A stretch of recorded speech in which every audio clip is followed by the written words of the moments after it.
आसमान गिर रहा है। जंगल में एक डरपोक खरगोश रहता था। एक दिन वह देवदार के पेड़ के नीचे मजे से सो रहा था कि अचानक एक फल उसके सिर पर आ गिरा। डरपोक खरगोश की नींद खुल गई। वह सोचने लगा कि ये क्या हुआ, क्या गिरा मेरे सिर पर, कहीं आसमान तो नहीं गिर रहा। दिमाग में ये सोच आते ही वह डर गया और फिर क्या, वह भागने लगा। वह बेतहाशा भागा चला जा रहा था।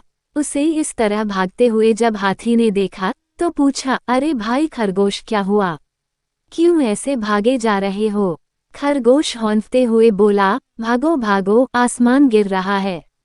खरगोश की बात सुनकर हाथी भी डर गया। वह भी उसके पीछे पीछे भागने लगा।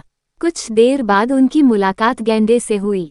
गैंडे ने भागने का कारण पूछा तो हाथी ने खरगोश से सुनी बात दोहरा दी, भागो भागो आसमान गिर रहा है। ये सुनकर गेंडा भी डर गया और उनके पीछे हो लिया। अब जो भी उन्हें मिलता आसमान गिर रहा है सुनकर उनके पीछे भागने लगता। खरगोश के पीछे हाथी, हाथी के पीछे गेंडा, गेंडे के पीछे भालू, भालू ने पीछे चीता और ऐसे ही जंगल के ढेर सारे जानवरों की कतार लग गई।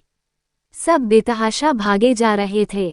इतने सारे जानवरों को इस तरह भागते हुए जब जंगल में टहल रही लोमड़ी ने देखा तो चकित रह गई।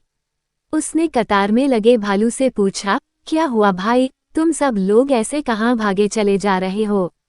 भागो भागो आसमान गिर रहा है, भालू चिल्लाया। ये सुनकर लोमड़ी अचरज में पड़ गई कि ऐसा भी कहीं होता है। उसने सारे जानवरों को रोका और बोली, इस तरह भागने से किसी समस्या का हल नहीं निकलेगा। चलो जंगल के राजा शेर के पास चलते हैं। सब लोमड़ी के पीछे हो लिए। थोड़ी ही देर में सारे जानवर शेर के सामने खड़े थे। लोमड़ी ने शेर को सारी बात बताई। ध्यान से सारी बात सुनने के बाद शेर ने पूछा, सबसे पहले किसने आसमान गिरते हुए देखा? सबने खरगोश की तरफ इशारा किया।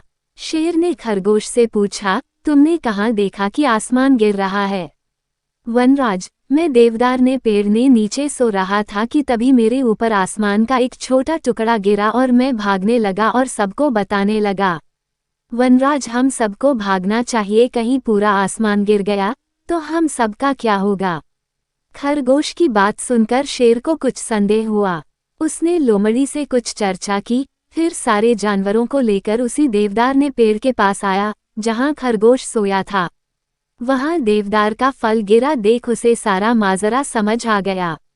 वो फल उठाकर शेर बोला, तो ये है आसमान। सारे जानवर समझ गए कि डरपोक खरगोश देवदार का फल गिरने पर सोचने लगा कि आसमान गिर रहा है।